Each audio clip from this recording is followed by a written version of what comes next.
Most of us know the ache of mourning a version of ourselves that no longer exists. This is the ghost of who you were 3 years ago, someone who is still technically alive but entirely unreachable.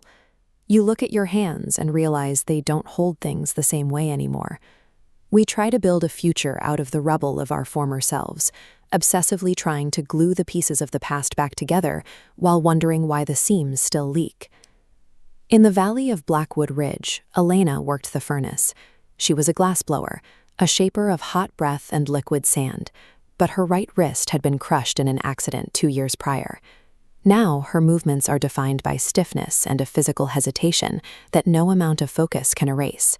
She produces heavy bowls and utilitarian bottles, viewing each piece as a daily monument to her own regression. By longing for her past virtuosity, she has turned her workshop into a space of constant apology. A catalog arrives on a sleeving Tuesday, featuring a masterpiece by a former student, a cloud of spun glass that seems to hold the light of a setting sun. It is the undeniable proof of the artistic life Elena is now locked out of. Elena shuts down the blower.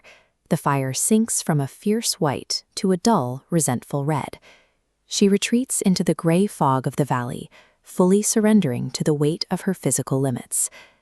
That evening, she tries to force her scarred tendon to remember its old fluid dance. She attempts a delicate vase, but her grip fails. The glass slumps and ends up shattering into 1,000 needles across the stone floor. Holding on to the expectation of a dead purpose has a cost. It blinds us to the potential utility hiding within the broken pieces we actually have. Elena delivers a set of glass wheats to Clara, a 70-year-old map weaver. Clara ignores the aesthetic lack of the heavy green blocks, valuing them exclusively for their weight.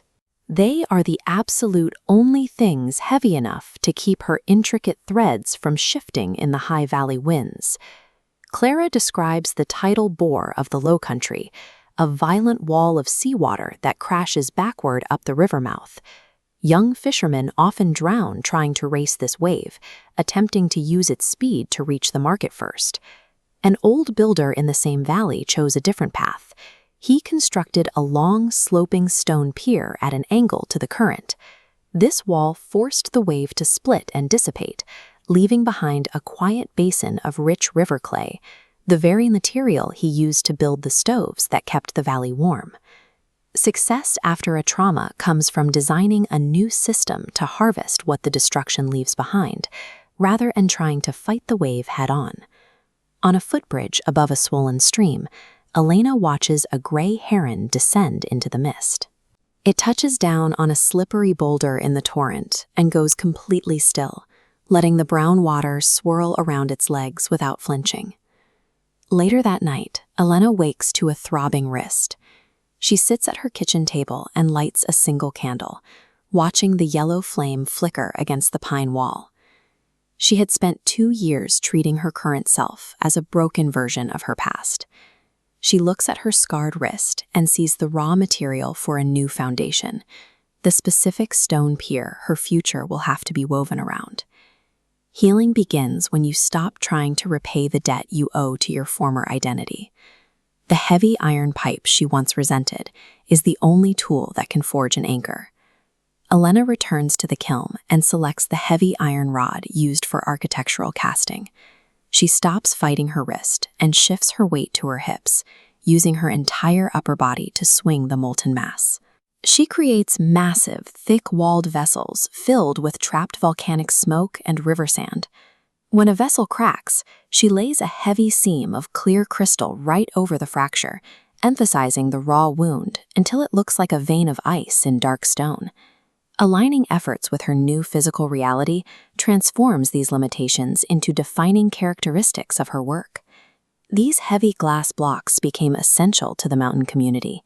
Local builders used them to create south-facing walls that held the sun's heat long after the night frost set in. Elena had become a landmark. When an apprentice who lost 2 fingers to a saw arrives at her shop, Elena shows him how to rest the iron rod against his hip. She tells him the weight of his shoulder is what matters, not the fingers he remembers having. True patience is an active, hot forge. It is the understanding that a fracture is an inevitable requirement to discover what new load your altered form can support. By answering the demands of the world she actually inhabited, Elena moved past the need to apologize for her dimensions. Her work became a beautiful, heavy response to her reality. You have permission to stop trying to resurrect the version of yourself that died in the storm. They carried you to this bridge, but they cannot cross it with you. Tomorrow morning, walk up to your own furnace and work with the hands you currently possess. Do not look for the elegant line. Look for the heavy gather.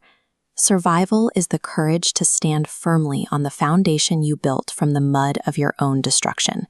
Wait for the water to clear and see what you have made.